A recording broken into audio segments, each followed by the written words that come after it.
Hello and welcome. It's the CoreTV News on the hour, and I am Ebolomo Adekunle. The Ebola virus disease has spread from Lagos to Enugu, with 21 people placed under quarantine. Information Minister Labaran Mako disclosed this after the Federal Executive Council meeting in Abuja.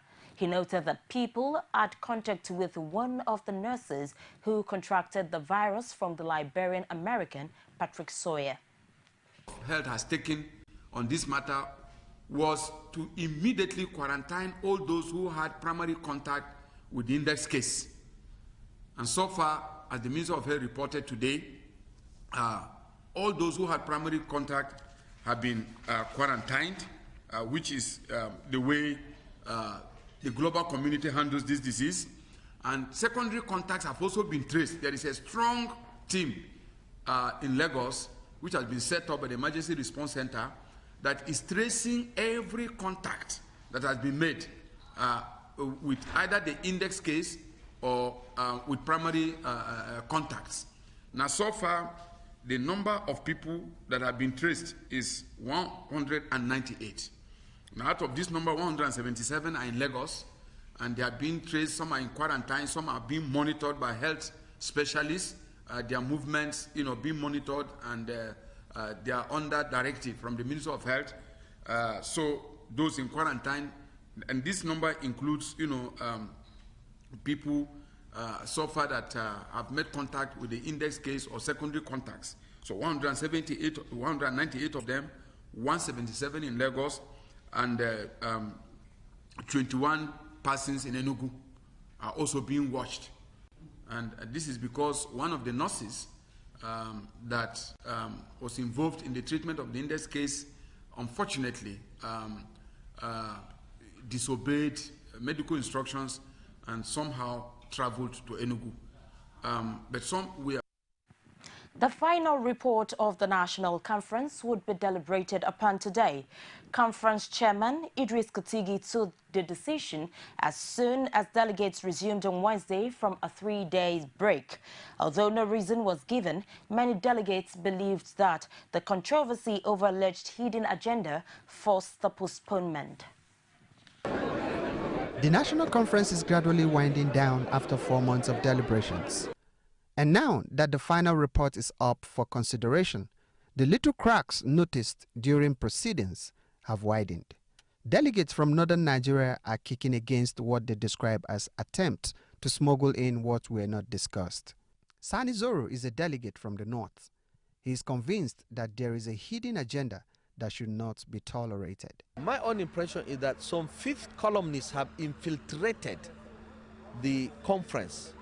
And that is why they brought this document, because they are so desperate on tenure elongation. Now, what these politicians, desperate on tenure elongation and third term, want to do is to take advantage of that same judgment or ruling of the Court of Appeal to say, okay, President Jonathan, who would have spent 6 years next year in office and is probably bad, even though there is no determination by the Court of Law, but because there are people who hold the view that he has finished these 2 terms, having completed that of Er'adua and the one that was a fresh mandate by him, and therefore he cannot contest. So he can now come and say, oh, I am contesting on the platform of 2014.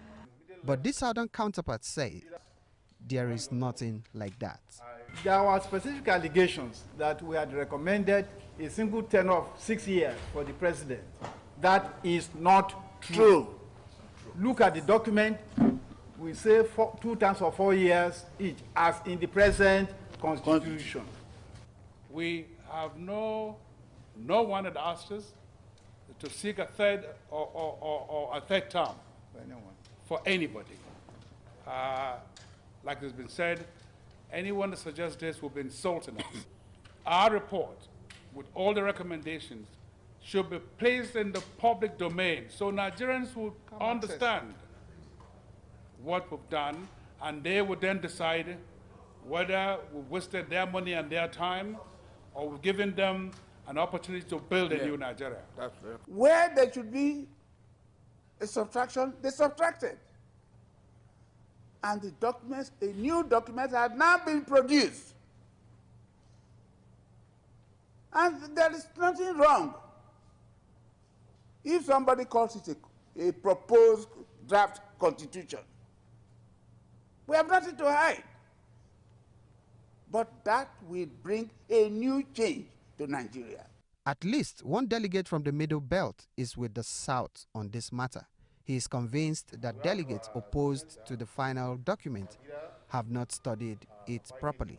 Even those who have expressed misgivings are not controverting the accuracy of the reports by the Secretariat. Their concern is that they were not mentally prepared for the idea of a new constitution. And that reality was a bit shocking to some people, but that is actually the logical outcome of all our resolutions and decisions. For now, the delegates are digging in preparation for what many fear may be a showdown. Conference chairman adjourned sitting to calm frayed nerves, but it remains to be seen if 24 hours are enough for the two contending groups to agree on the way out.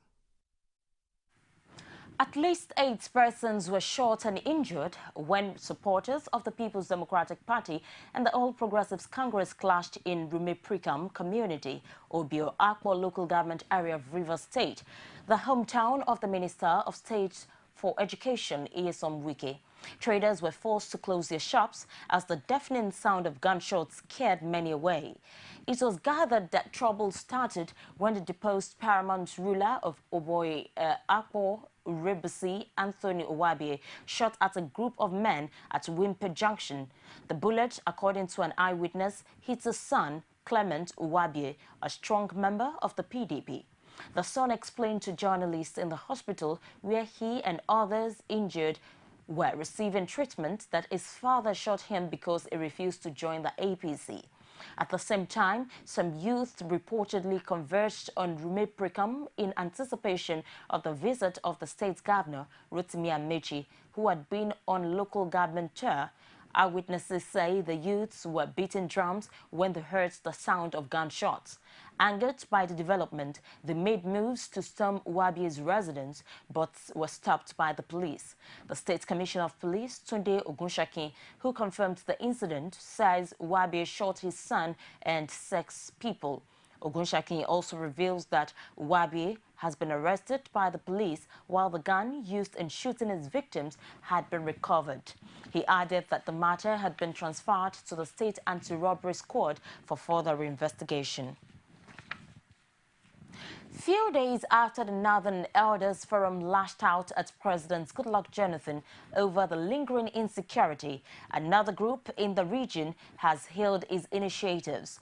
The Northern Elders Council says the president deserves commendation for the role he is playing to end terrorism in the region. Spokesman for the group, Yusuf Maman, says in a press statement that the Elders Council also appreciates the timeline agreed by the Council of State for ending insurgency before the end of the year. Nigeria's former ambassador to Spain also listed the establishment of the Presidential Initiative for the Development of the Northeast Region and Victims Support Fund as steps aimed at catering for victims and responding to challenges posed by insurgency.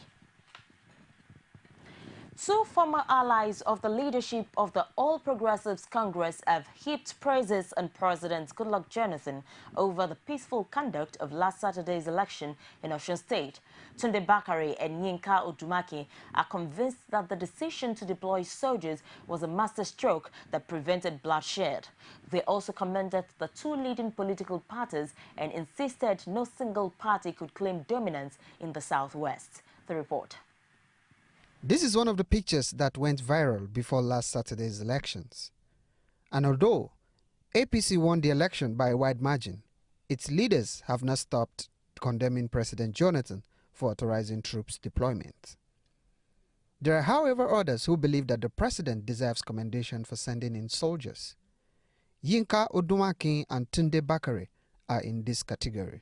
I think the present party lost the governorship in Osun, but I think the president won in this election because the whole idea, they blackmailed me before this election, that he deployed those soldiers to go and rig elections. Now his party did not win. This has shown that he has deployed those troops to maintain peace, law and order, and to ensure that there was no bloodshed and that no life was lost. So I think that we must give it to the president. There are so many sides to Osun State. Number one, whether you like the president or you don't like him, the truth is he has allowed democracy to play out. Because those who are talking of the military presence, it will appear to me now that the presence of the military or the armed forces and the police is to ensure that there was peace during the election while people were casting their votes. Now, if PDP had won that election, they would have said, oh, they used the same tactics in Ekiti. APC may have won the election, but Odumakin believes that there is a deeper significance in the outcome. He says there's no longer a single dominant party in the Southwest. In the last 3 years, the Southwest has had 3 governorship elections, and the victories have gone to 3 different political parties. In Ondo State it was Labour, in Ekiti was PDP, in Osun now APC. So multi-party democracy is taking root in Southwest, and it means that the electorate in the Southwest can no longer be taken for granted by any political party to say that we are the lords of Southwest. The game with Southwest is open for political ideas and platforms. The two former allies of APC's national leader, Muhammadu Buhari, are happy that in spite of brickbats before the election, it went without any incidents. When someone wins, he has won. When someone loses, he must lose gallantly. And I'm glad that Osun State did not become the boiling cauldron that people were expecting. And for Mr. President also writing to congratulate Aregbesola, apart from he didn't participate in the election, shows that he's graduating into a statesman. That's my opinion. That in an election that was a lot of brickbats, there were a lot of violence threatened, that the election went peacefully without a person being killed. The same thing in Ekiti State show clearly that he has done well, and the security force must commend it. They, however, wondered whether Nigeria can afford such heavy troop deployment nationwide for the 2015 elections. And that's all we have for you on the news on the hour for this time. Join us again, top of the hour for more. Thank you for watching. I am Ebolomo Adekunle.